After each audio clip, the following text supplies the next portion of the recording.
Mon mari et mes enfants m'ont abandonné après m'avoir surprise en train de tromper. Eh bien, qu'est-ce que vous attendiez qu'ils fassent?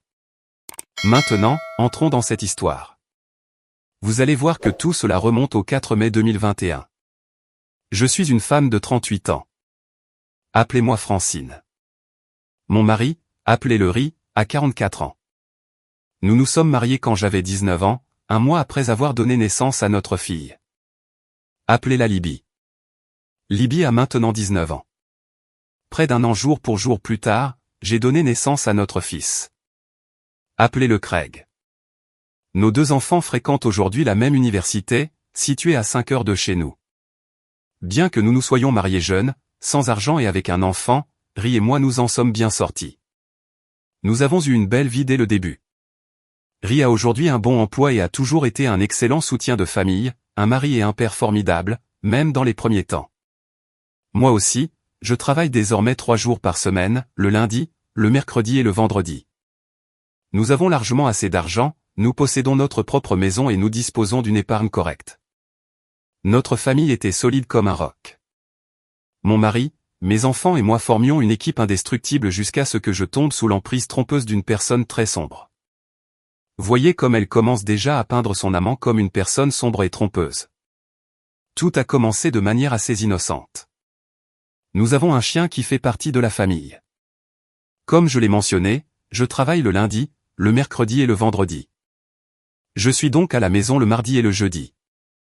Ces jours-là, j'emmène notre chien au parc pour chiens. Les jours où je travaille, Ri rentre à la maison pendant sa pause déjeuner pour promener le chien. Nous le promenons tous les deux le week-end. Un mardi, au parc, il y a environ 3 mois, j'ai rencontré un homme. Je l'appellerai Léonard. Il avait 37 ans. Voilà Léonard qui entre en scène. Son chien et le nôtre sont devenus des compagnons de jeu. Léonard a mentionné qu'il m'avait vu plusieurs fois au parc avec mon chien, mais je ne me souvenais pas de l'avoir vu. Par coïncidence, nous avons commencé à nous croiser au parc à chaque fois que j'y allais. Était-ce vraiment une coïncidence, ou alliez-vous là-bas en sachant qu'il y serait? Je crois plutôt à la seconde hypothèse. À chaque rencontre, nous parlions davantage et sommes devenus des amis occasionnels.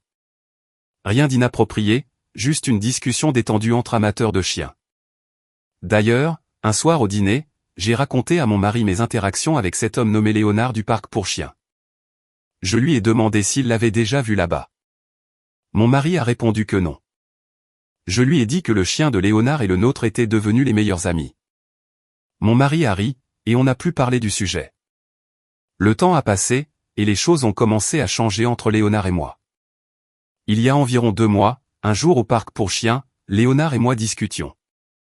Il a mentionné qu'il vivait dans le complexe d'appartements de luxe tout proche. Ce complexe se trouve à environ un quart de mile du parc et à une demi-mile à pied de chez moi. Je lui ai dit que les appartements avaient l'air très beaux de l'extérieur et je lui ai demandé à quoi ils ressemblaient à l'intérieur. Je lui ai expliqué qu'une amie à moi envisageait peut-être d'en louer un, ce qui était vrai à l'époque. Léonard m'a proposé de venir avec mon chien jusqu'à son appartement pour jeter un rapide coup d'œil et prendre des photos pour mon ami.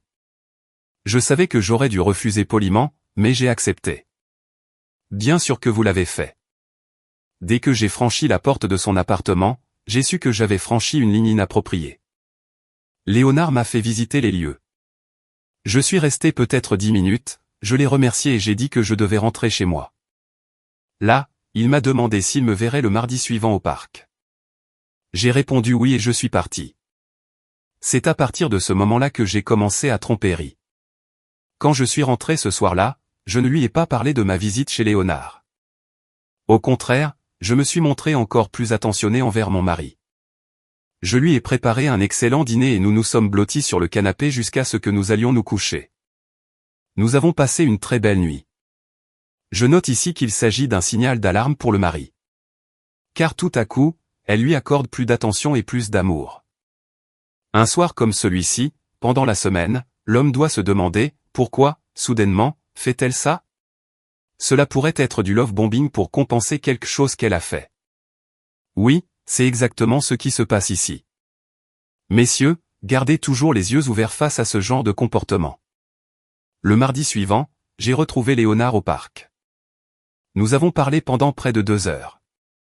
À la fin de la conversation, je lui ai dit que nous devions mettre fin à notre amitié, car nous étions allés au-delà de ce qui est approprié. Il a répondu qu'il le savait, mais qu'il avait l'impression que c'était si juste et que nous avions une alchimie incroyable. Là encore, j'aurais pu reculer et tout arrêter. Au lieu de cela, j'ai été d'accord avec lui. Les choses ont ensuite évolué très vite. Le mardi suivant, j'ai passé l'après-midi chez Léonard, dans son appartement, et nous avons eu des relations intimes. Voyez comme cela arrive vite, messieurs. Étonnamment, tôt ce soir-là, je n'ai pas ressenti beaucoup de culpabilité ou de remords pour ce que je venais de faire. Au contraire, j'ai éprouvé un très fort désir et une grande passion pour mon mari.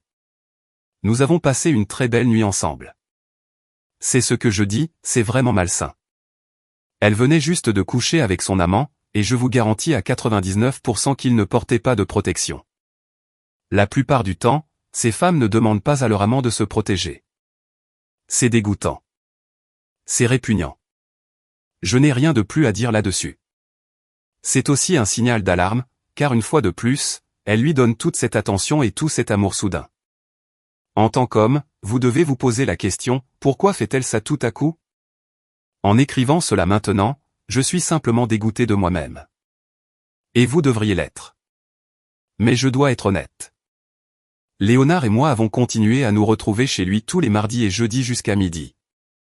Cela a duré jusqu'au vendredi dernier, soit près de 2 mois jour pour jour après le début de notre relation physique avec Léonard. Elle entretenait donc une relation physique avec ce Léonard 2 fois par semaine pendant 2 mois. Disons au moins 15, 16 ou 17 fois. Et vous savez, dans une nouvelle relation comme celle-ci, ils font tout ce qui est possible dans cette chambre. J'aurais dû me rendre compte que quelque chose n'allait pas avec mon mari. Il y a 2 semaines, j'ai remarqué un changement brutal dans son comportement. Mais j'étais trop plongé dans le brouillard de l'aventure pour le remarquer ou même m'en soucier. C'est à ce moment-là que mon mari a commencé à me répondre sèchement et à ne plus vraiment discuter avec moi. Il a aussi rejeté plusieurs fois mes demandes d'intimité et n'en a jamais initié lui-même. Il a également commencé à travailler tard, ne rentrant pas avant 20 heures.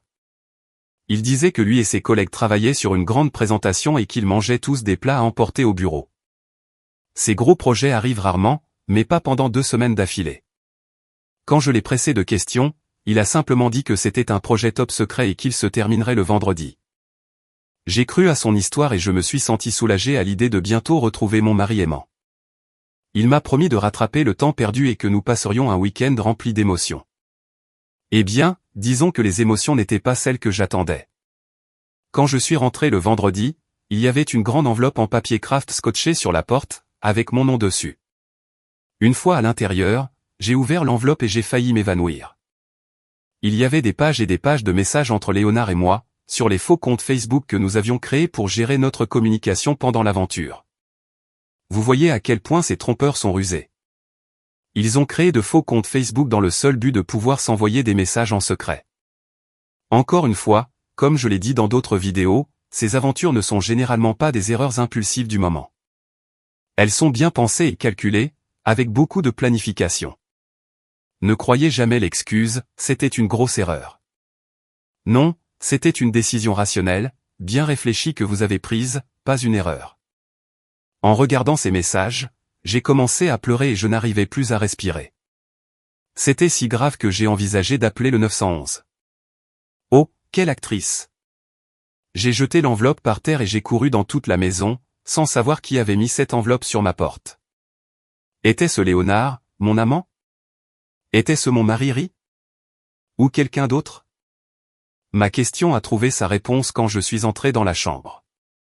Au milieu du lit se trouvait une boîte cadeau blanche avec un gros nœud rouge et une étiquette avec mon nom sur la 2e ligne et le nom de mon mari sur la 1re. Nerveusement, j'ai enlevé le nœud, j'ai ouvert la boîte et j'ai trouvé les papiers du divorce. Mon homme l'a vraiment cloué là avec les papiers du divorce. Je savais que mon monde s'était effondré. Je me suis allongé sur le lit et j'ai pleuré sans pouvoir m'arrêter, la tête dans l'oreiller. Après 1 heure ou 2 à réfléchir à ce que je devais faire et à ce que j'allais dire à mon mari, je l'ai appelé. Il n'a pas répondu.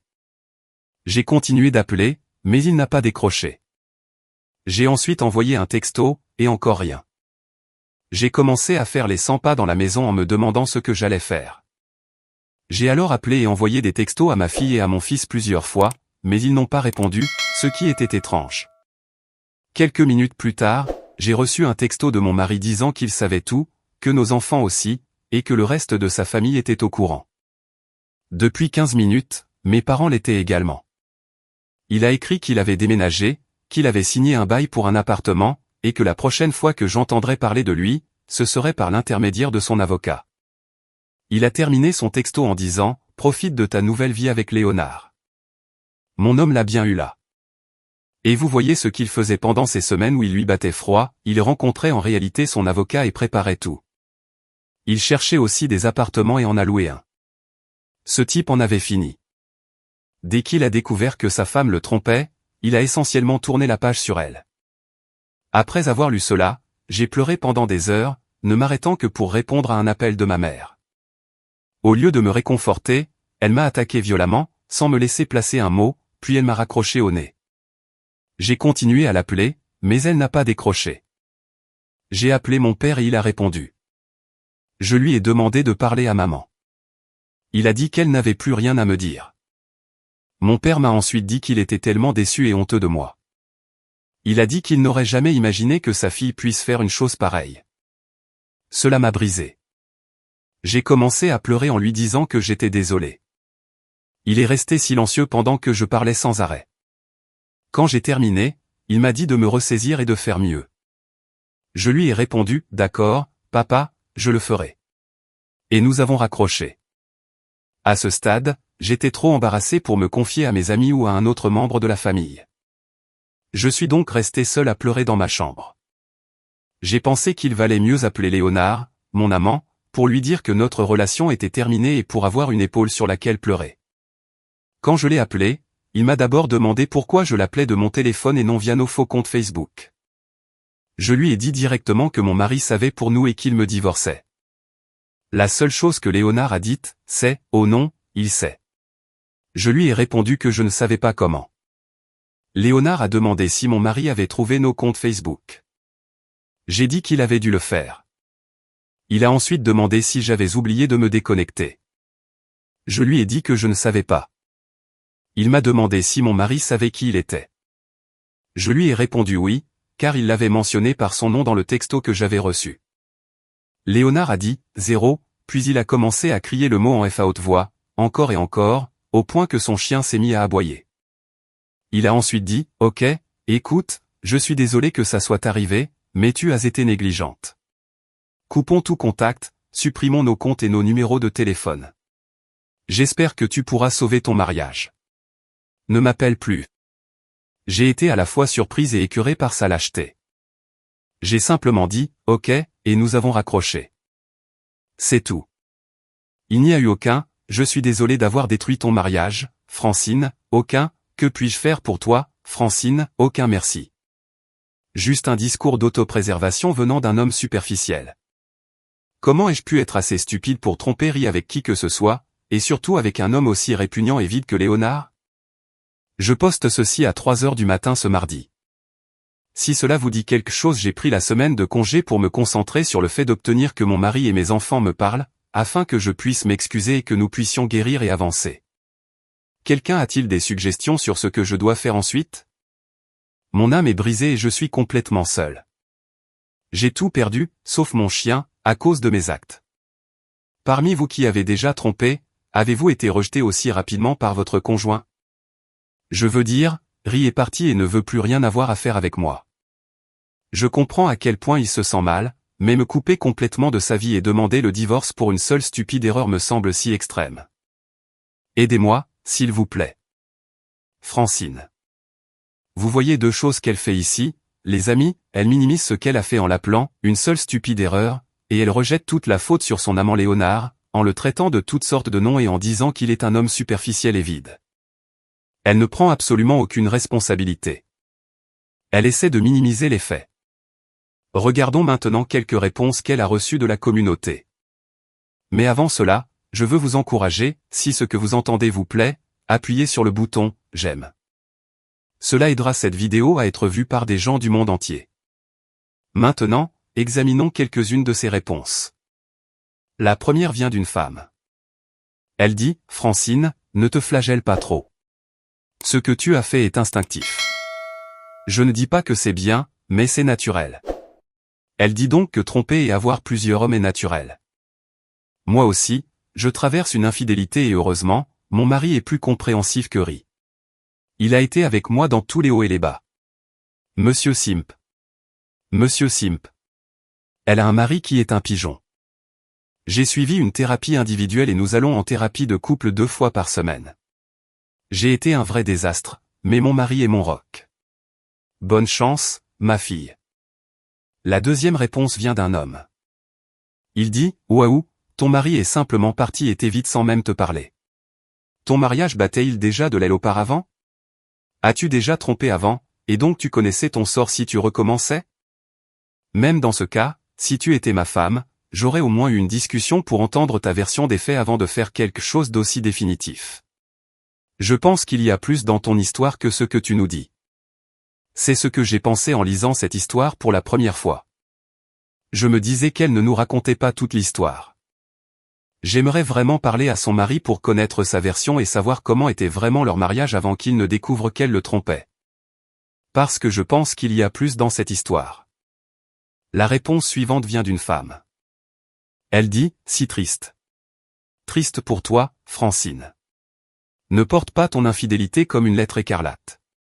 Encore une de ces histoires où il parle d'aventure comme d'une lettre écarlate, qu'on ne devrait pas avoir à porter pour le reste de sa vie. Eh bien, comme nous le disons toujours, une fois trompeur, toujours trompeur. Elle dit, il n'y a rien de mal chez toi. Tu es seulement humaine, comme le reste d'entre nous. Écoutez ce qu'elle dit ensuite, j'ai trompé mon mari en 1995. Nous nous sommes séparés pendant 6 mois, puis il est revenu vers moi et nous avons vécu une vie heureuse jusqu'à ce que je le perde l'année dernière. Je regrette toujours ce que j'ai fait, mais je me suis plus que rattrapé. Vraiment? J'aimerais parler à ton mari, s'il était encore en vie, pour savoir ce qu'il ressentait vraiment quand il est revenu vers toi. Je suis sûr qu'il n'était pas complètement heureux comme tu le décris. Elle dit, toi aussi, tu peux le faire. En gros, elle dit que tu peux te rattraper auprès de ton mari. Tiens bon. Et maintenant, la dernière réponse vient d'un homme. Il dit, les femmes comme toi sont des ordures et ne comprennent pas à quel point tu as blessé profondément ton mari. C'est une douleur qui ne s'oublie jamais et qui impactera sa vie pendant des années. Ma première femme m'a trompé après 5 ans de mariage et 2 enfants. J'ai immédiatement divorcé, je me suis reconstruit et 8 ans plus tard, je suis remarié à une femme formidable, tandis que la vie de mon ex est un désastre. Je souhaite bonne chance à ton mari. Il ne lui souhaite pas bonne chance à elle, il la souhaite à son mari Ri. Maintenant, elle a publié une série de mises à jour et nous allons découvrir comment tout cela s'est terminé. La première mise à jour date de seulement 3 jours plus tard. J'ai présenté mes excuses et j'ai dit que ce que j'avais fait était terrible et entièrement ma faute. Je leur ai rappelé que j'avais été une mère formidable pour eux et une bonne épouse pour leur père, jusqu'à maintenant. Ma fille m'a dit que j'avais été géniale, mais que maintenant j'étais terrible, la pire. Elle a terminé l'appel en disant qu'elle et son frère passeraient ce week-end chez leur père et que je ne devais pas m'attendre à les voir du tout. Cela m'a attristé au-delà des mots, car dimanche c'est la fête des mères et mes enfants et mon mari ont toujours rendu cette journée si spéciale pour moi. Cette année, je vais être complètement seul avec mon chien. Je sais qu'une grande partie de ce que Libby et Craig ressentent n'est que la colère initiale que l'on éprouve après avoir été trahi. Mais je me sens tellement mal à cause de leur réaction. Je ne cherche pas la pitié ici, je ne suis pas d'accord avec toi, tu cherches bien la pitié, juste un peu d'encouragement. Merci à ceux qui m'ont envoyé des messages de soutien. Cela m'a vraiment aidé à tenir jusqu'à présent. Je ferai une nouvelle mise à jour dès que possible. Francine. Maintenant, elle a une autre mise à jour, 3 semaines plus tard. Elle dit, je voulais revenir pour donner une mise à jour, car j'ai reçu de nombreuses demandes. Je suis en thérapie individuelle depuis 2 semaines maintenant et cela m'a beaucoup aidé. Ma conseillère est une femme formidable et elle m'a vraiment donné le courage de continuer à avancer. Elle m'a dit que j'avais fait tout ce que je pouvais à ce stade pour réparer la relation avec ma famille. Écoutez ce qu'elle dit ensuite, le mieux pour moi maintenant est de simplement reculer et d'attendre. S'ils reviennent, alors nous avons toujours eu et aurons toujours de l'amour. S'ils ne reviennent pas, alors ils ne m'ont jamais vraiment aimé. Encore une fois, une conseillère qui blâme les victimes, en mettant toute la responsabilité sur les victimes, le mari et les enfants, et en laissant la trompeuse s'en sortir en disant « Ils devraient te pardonner et te reprendre ». S'ils ne le font pas, c'est qu'ils ne t'ont jamais vraiment aimé. C'est des conneries totales, comme vous le savez tous. Elle m'a aussi suggéré la méditation transcendantale. J'ai commencé la semaine dernière et cela m'a apporté beaucoup plus de paix intérieure et un sentiment de calme. Je me sens plus maîtresse de mon esprit que jamais auparavant. Voilà où en sont les choses dans mon monde en ce moment. Je mettrai à jour à nouveau si nécessaire. J'espère que dans ma prochaine mise à jour, je pourrai annoncer que mon mari et mes enfants m'ont accueilli à nouveau et que nous formons à nouveau une famille heureuse. Francine. Et maintenant, une autre mise à jour, 4 mois plus tard. Cela fait un moment, mais je reviens avec une mise à jour. Asseyez-vous et prenez une grande inspiration, car j'ai beaucoup de choses à dire, avec de bonnes et de mauvaises nouvelles. Quelques semaines après ma dernière mise à jour, j'ai découvert que j'étais enceinte. Oui, à 38 ans, je suis tombée enceinte après avoir essayé pendant plus de 15 ans d'avoir un 3e enfant. Cette nouvelle a été un choc et mon esprit s'est immédiatement rempli de joie et de terreur. Joie, parce que je voulais tellement que ce bébé soit élevé. Terreur, à l'idée qu'il puisse être de Léonard. Je suis entré en mode panique totale. La première personne que je voulais prévenir était Ri, mais je savais que si je le faisais et que le bébé n'était pas de lui, je le perdrais pour toujours. Aussi, si le bébé était de Léonard, je ne voudrais pas le garder. Si je mettais fin à la grossesse et que Ri l'apprenait un jour, il ne me pardonnerait jamais, car il est contre ces procédures. Bravo Harry, c'est un homme bien. Voici ce que j'ai fait. J'ai appelé une clinique ADN et j'ai demandé s'ils pouvaient faire un test ADN prénatal sans avoir la salive du père. Le laboratoire a dit que c'était possible, mais seulement avec certains autres échantillons du corps. Bien sûr, je ne les avais pas.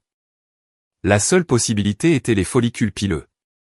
J'en ai trouvé quelques-uns sur la brosse de mon mari, mais pas assez pour un échantillon complet. Je suis donc arrivé à une impasse.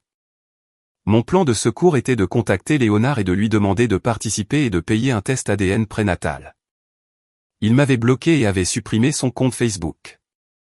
J'ai donc décidé d'aller à son lieu de travail et de l'intercepter pendant qu'il entrait. Quand il m'a vu, il a d'abord essayé de m'ignorer, puis m'a demandé ce que je faisais là, d'un ton dégoûté.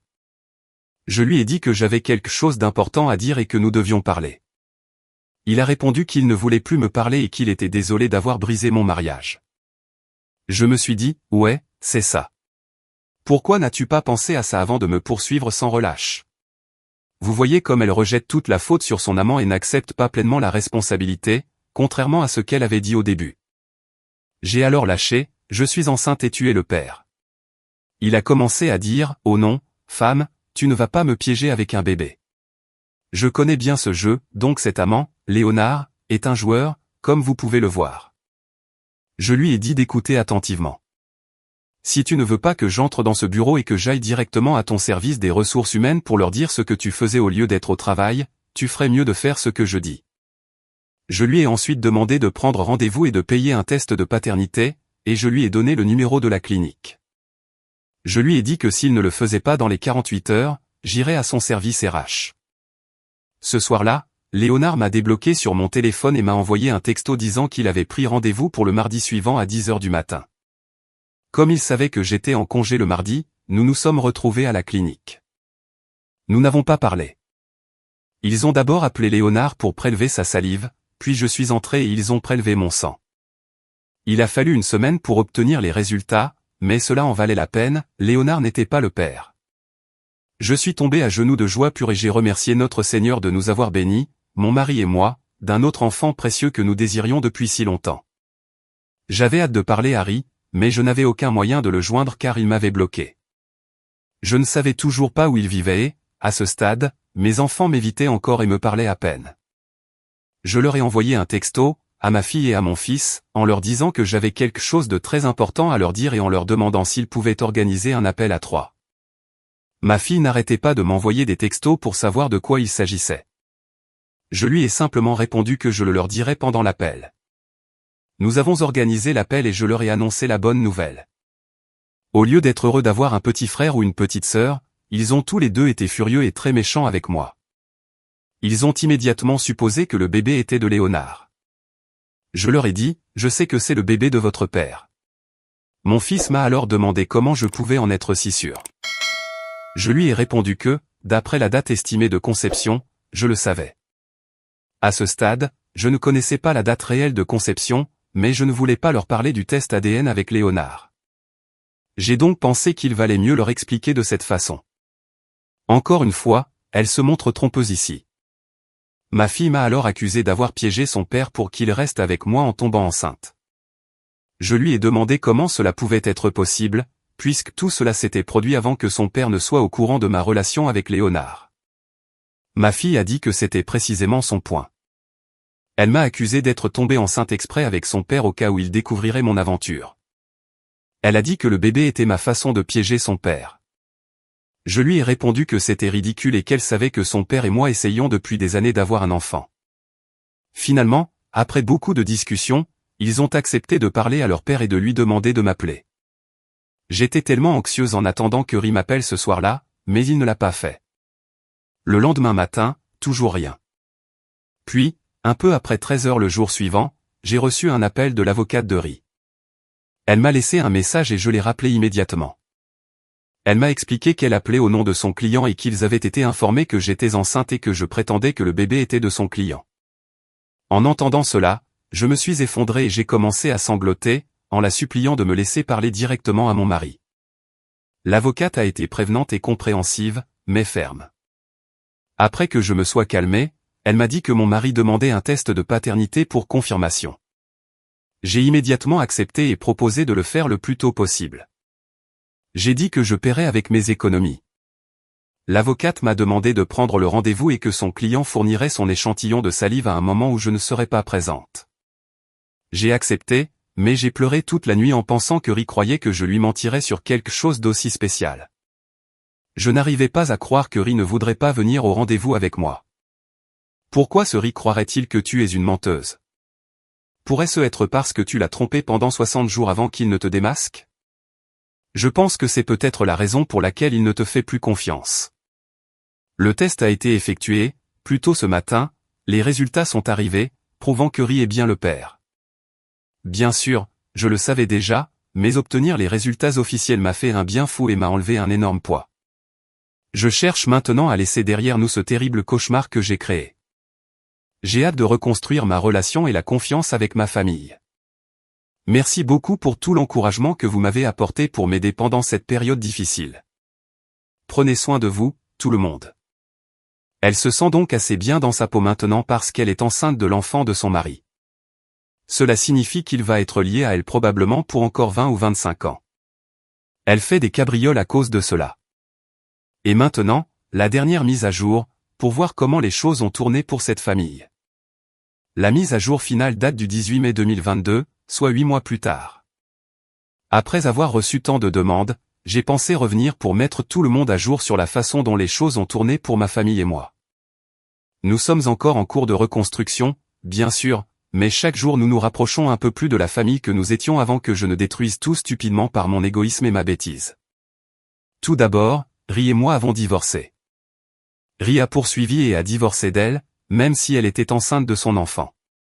Malgré toutes mes supplications et mes prières, et même avec la confirmation à 100% que je portais son enfant, il a procédé au divorce. Je me souviens avoir été si pleine d'espoir après les tests ADN qui ont révélé qu'il était le père.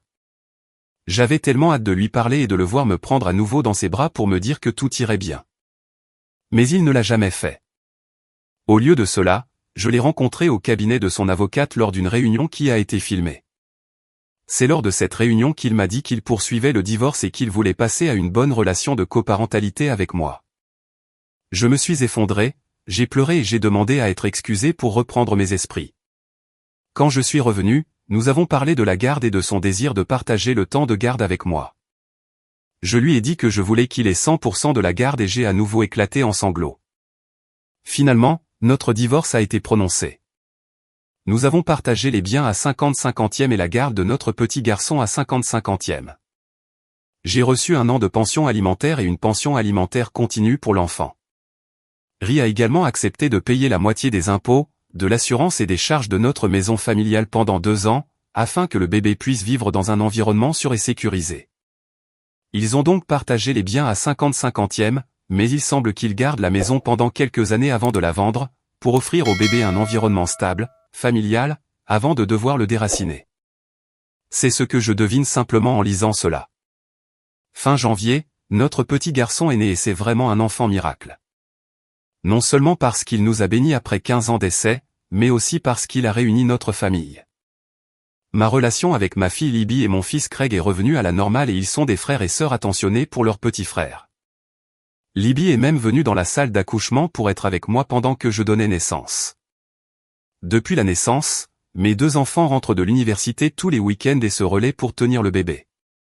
Mon mari Ri a également été chez moi tous les soirs depuis la naissance. Il vient directement après le travail et reste avec moi jusqu'à ce que je couche le bébé. Hier, il a apporté un dîner à emporter pour nous 2. Chacun mangeait pendant que l'autre tenait le bébé. Je donne un grand pouce en bas à cela. Ce que je vois se passer ici, c'est qu'elle le ramène lentement vers elle. Il a ce précieux petit bébé, j'en suis sûr, avec qui il veut passer tout son temps. Et finalement, ce qui va arriver, c'est ma prédiction, c'est qu'il va être avec elle nuit après nuit, puis ils vont lentement se rapprocher. Comme maintenant il lui apporte à dîner, puis la prochaine chose que vous saurez, ils vont s'embrasser pour se dire bonne nuit, puis il va passer la nuit, puis il va revenir avec elle. La chose que je lui dirais, usez d'une extrême prudence. Et numéro 2, ne te remarie pas avec elle. Bien que nous n'ayons pas mangé ensemble, elle dit, je vois cela comme un développement très positif. Voyez ce que je veux dire? Lui et moi sommes en très bons termes et nous n'avons pas mentionné l'aventure ni le divorce. Je n'ai jamais non plus insisté ni parlé de nous remettre ensemble. Je suis toujours en thérapie individuelle et ma conseillère m'a dit de lui laisser de l'espace et de ne pas parler de notre relation, ce que j'ai fait. Et il semble que cela fonctionne. Chaque jour qui passe, je récupère mon mari aimant, petit à petit. Voyez ce que je dis? Elle sait qu'elle le ramène lentement, comme un poisson au bout d'une ligne. J'ai fait la même chose avec Libby et Craig. Si je récupère Ri comme mari ou même comme partenaire de vie, vous pouvez être sûr que je ne ferai jamais rien qui mette notre relation en danger. Lui et mes enfants sont mon monde et je ferai tout pour leur montrer à quel point je les valorise et les chéris. C'est tout ce que j'ai pour le moment. Oui, j'aimerais que les choses reviennent comme avant, mais ce n'est pas possible. Je me contente donc d'apprécier ce que j'ai maintenant, ce qui est plutôt sacrément bien si vous me demandez mon avis. Ce sera probablement mon dernier message, sauf si Ri et moi nous réunissons officiellement. Si cela arrive, je reviendrai pour donner à tout le monde la bonne nouvelle. Merci encore à tous ceux qui m'ont soutenu pendant cette période. Francine. Voilà son histoire. Je voulais maintenant aborder la morale de cette histoire et plusieurs points que je voulais souligner. Numéro 1, et je l'ai dit dès le début, le love bombing est un gros signal d'alarme indiquant que votre moitié essaie peut-être de compenser quelque chose d'horrible qu'elle a fait. Souvenez-vous de cela. Si, tout à coup, cette femme commence à vous traiter d'une manière que vous n'avez jamais connue auparavant ou que vous n'avez pas connue depuis longtemps, vous devez vous demander, je me demande pourquoi elle fait ça maintenant. Qu'a-t-elle fait? Ensuite, beaucoup de trompeurs ne prennent jamais pleinement la responsabilité de leurs actes. Ils placent souvent la faute sur leur partenaire d'aventure. Et vous pouvez voir que c'est ce que cette femme a fait. Même si elle a dit au début, je suis 100% responsable, tout au long de cette histoire, elle dit à quel point son partenaire d'aventure était terrible et qu'il l'a presque attiré dans cette relation, comme si, je n'avais rien à voir avec ça.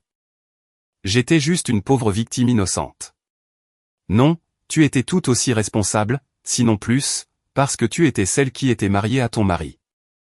Le point suivant, la relation d'un trompeur avec sa famille et ses amis ne sera plus jamais la même après qu'il ait trompé.